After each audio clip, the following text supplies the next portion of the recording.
सरकारें कैसे अपनी खाना पूरी करती हैं, खाना पूर्ति होती है, आपको इसका एक एग्जाम्पल जो है वो दिखाई देता है। राउस जो स्टडी सर्कल है वहां पर जो दर्दनाक हादसा हुआ, जिस तरह से 3 बच्चे जो है वो डूबकर मर गए, उस पर जो एमसीडी ने रिपोर्ट की, उस रिपोर्ट को जो लेकर जो है अब लोग जो है उस पर सवाल उठा रहे हैं। जिस तरह से सरकार उस पर कार्रवाई कर रही है, वो कहीं ना कहीं जो कार्रवाई है वो मजाक जो है बन रही है। यहाँ पर बहुत सारे बच्चे जो हैं वो यहाँ पर प्रदर्शन कर रहे हैं, वही उनके माँ बाप, उनके रिश्तेदारों के बच्चे जो पढ़ रहे हैं वो यहाँ पर जो है वो भी यहाँ पर आए हुए हैं। मेरे साथ एक सज्जन हैं, वो दिल्ली से ही हैं और यही नारायणा में आसपास रहते हैं, उनके बच्चे यहाँ पढ़ते हैं। उन्हीं से बात करते हैं। जब इस घटना के बाद जब एमसीडी की रिपोर्ट आज उन्होंने सुबह अखबार में देखी तो उस पर उनकी क्या प्रतिक्रिया है? सर क्या कहना चाहते हैं? एक तो अखबार में मैंने पढ़ा कि -2 बेसमेंट बनी हुई है, किस अफसर ने ये पास करी, और पेपर में मैंने ये भी पढ़ा कि कंप्लीशन सर्टिफिकेट इनको मिला हुआ है। दिल्ली में 2% लोगों के पास भी कंप्लीशन सर्टिफिकेट नहीं है बिल्डिंग का। जब तक बंदे की तगड़ी अप्रोच ना और पैसे ना दे, कंप्लीशन सर्टिफिकेट मिलता नहीं। चेक कर लो पूरी दिल्ली का रिकॉर्ड, 2% लोगों के पास भी नहीं होगा। एमसीडी लोग देते ही नहीं, इसके पास है वो भी रेजिडेंशियल का, और -2 बेसमेंट जो कि अलाउड ही नहीं है। एक लेवल पे तो फिर अलाउड है, -2 लेवल। बताओ अंधेरे कर दिया। अफसर कौन था उस वक्त? अफसर को पता करो, देखो वो अफसर कौन था जिस वक्त ये जो रिपोर्ट आई है इसको लेकर आपके मन में क्या ख्याल होता है? क्योंकि अभी कुछ गिरफ्तारियां भी हुई हैं। एक व्यक्ति जो कि अपनी एसयूवी गाड़ी लेकर निकला, उसकी भी गिरफ्तारी हो गई। क्या कहते हैं आप इस पर? वो तमाम जो कोऑर्डिनेटर जो है यहाँ पर जो नीचे बेसमेंट के मालिक हैं उनकी गिरफ्तारी भी हुई। क्या कहना चाहते हैं? मैं ये थार वाला जो है वो एक कहावत है, गरीब की जोरी सबकी बाबी।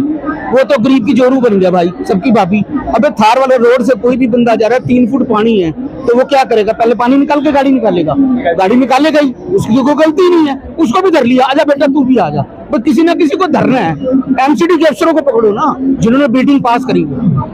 और उसके बाद ये हो रहा है, दुनिया को नहीं पता क्या हो रहा है। वो सुरेंद्र चौधरी जो जी न्यूज वाला है, वो आए थे भाई साहब यहाँ पे, उन्होंने यहाँ पे पीजी वो सारे दिखाए। एक तो मैं ये भी कहना चाहता हूँ, अगर छोटे से पीजी में कोई बच्चे यहाँ पे रह रहे हैं, अपनी मर्जी से रह रहे हैं, क्योंकि सस्ता पड़ रहा है। हम किसी चैनल के बारे में बात नहीं करते, किसी व्यक्ति के बारे में बात कोई बात नहीं, हम बात जो है वो जनरल कर रहे हैं, बच्चों की कर रहे हैं, जनरल करें। आप अपनी अभिभावक होने के नाते आपके बच्चे यहाँ पढ़ते हैं, आप अपनी बात करें।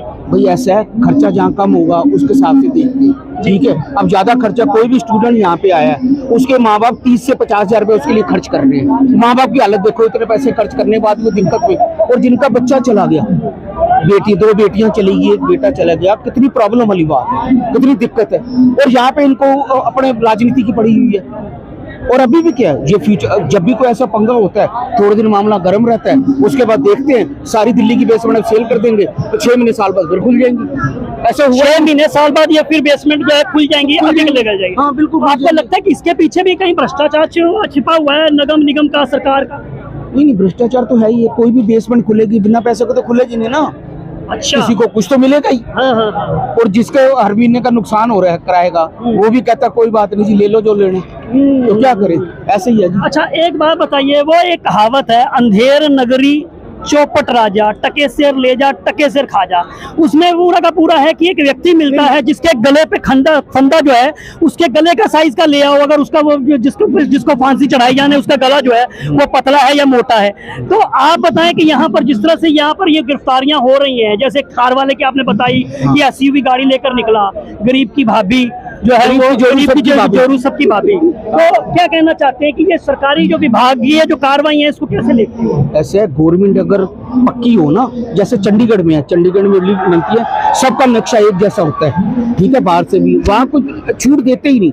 यहाँ पे शुरू से ऐसा सिस्टम बनाया कि छूट हो ही ना, जो मर्जी कर ले भैया, नहीं मिलेगी छूट, तो होगा ही नहीं। यानी आपको लगता है पैसे देके छूट मिल जाती है, एनओसी मिल जाती है पैसे देकर? वैसे इस राउस जो स्टडी सर्कल है ये कहते हैं कि इसमें जो एनओसी मिली थी वो तो पार्किंग की एनओसी थी, लाइब्रेरी की थी ही नहीं। पार्किंग की तो स्टोरेज की होती है बेसमेंट में। बेसमेंट में पार्किंग कोई नहीं करता, स्टोरेज के लिए होती है। ग्राउंड फ्लोर पे जो बनती है वो पार्किंग बनती है। तो सही कह रहे हैं, अखबार में भी यही लिखा हुआ था, स्टोरेज और पार्किंग, लेकिन बेसमेंट सिर्फ स्टोरेज के लिए होती है। बड़े बड़े मॉल जहाँ पे होते हैं ना, वहाँ पे अंदर से रास्ता निकाल के उस ढंग से, क्योंकि कर्व भी लेना पड़ता है, गाड़ी अगर अंदर जाएगी उसके लिए बड़ा रास्ता वेस्ट होता है। तो पार्किंग में तो यहाँ इन प्लॉटों में तो कोई बनाता नहीं, बड़े बड़े मॉल में बेसमेंट में बना देती है। यहाँ तो बेसमेंट में स्टोरेज का ही काम होता है, वही होता है। ठीक था। लेकिन पैसे इतने ज्यादा इन्वॉल्व हैं। अच्छा मेरे को ये बताइए, जैसे कुछ एक लोग बच्चे कह रहे हैं कि अब अचानक जो है वो लाइब्रेरियों के रेट जो है वो बढ़ गए हैं। नहीं बंद होगी ना, जो चीज कम होगी। आज जहाँ 10 दुकानें हैं, हाँ। ठीक है, उसका रेट नॉर्मल, डिमांड सप्लाई का हाँ, रूल है जी। अब 8 दुकानें बंद होगी, 2 खुली हैं जो तो जेन्युइन वो फिर कहते हैं कि चलो जी जेन्युइन पे अपना रेट बढ़ाओ, नहीं ऐसी जब भूचाल आए या कोई प्राकृतिक आपदा जब आती है तो लोग फायदा उठाने वाली बात होगी ना। हाँ बिल्कुल, वो चीजें महंगी नहीं यानी कि वो है जी, इसे जो कहते हैं आपदा में अवसर तलाश। हाँ, हाँ, भाई बच्चों के जिसके जाने तो उसके मर गए, हमें क्या लेना देना, लेकिन यहाँ पे चलो पैसा फालतू मिल रहा है तो चलो भी निकालो जी, 2,500 वाले का सीधा 5,000 कर दो। बद्रीनाथ में भी जब पंगा पड़ा था, वहाँ पे सारा फ्लड आ गया था, तो वहाँ पे सामान महंगा बिकना शुरू हो गया था। जिसके पास आज 10 रुपए की 100 रुपए की बेचो, अब बंदे फिर भी लेंगे, पैसा तो खा नहीं सकते। सही बात है। खाने के लिए चीज तो जरूरी है। क्या नाम है बाबू जी आपका? गाबा। गाबा साहब। हाँ जी। आप नारायणा में रहते हैं? हाँ, नारायणा में बच्चे रहते यहाँ हैं। पढ़ते हैं आपके? हाँ, हमारे रिश्तेदारों के बच्चे। आपके रिश्तेदार के बच्चे। चलो खैर, यहाँ पर देख सकते हैं आप कि यहाँ पर जो है तमाम लोग जो है वो इस जगह पर राउज एकेडमी के आसपास जो छात्रों का प्रोटेस्ट चल रहा है, वहाँ पर लोग भी आ रहे हैं।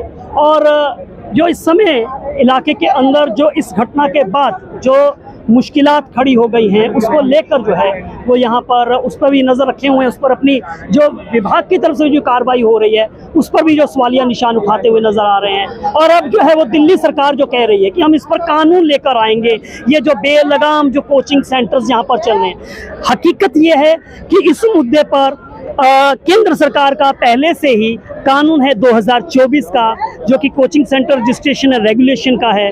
लेकिन कानून तो है, सवाल कानून के नहीं होने का है, सवाल तो जो है वो कानून को अमली जामा पहनाए जाने का है, कानून का पालन करने का है। बहुत सारे कानून तो बने हुए हैं, लेकिन कानून को अमली जामा कौन पहनाएगा, उसका इम्प्लीमेंटेशन कौन करेगा, सबसे बड़ा सवाल ये है।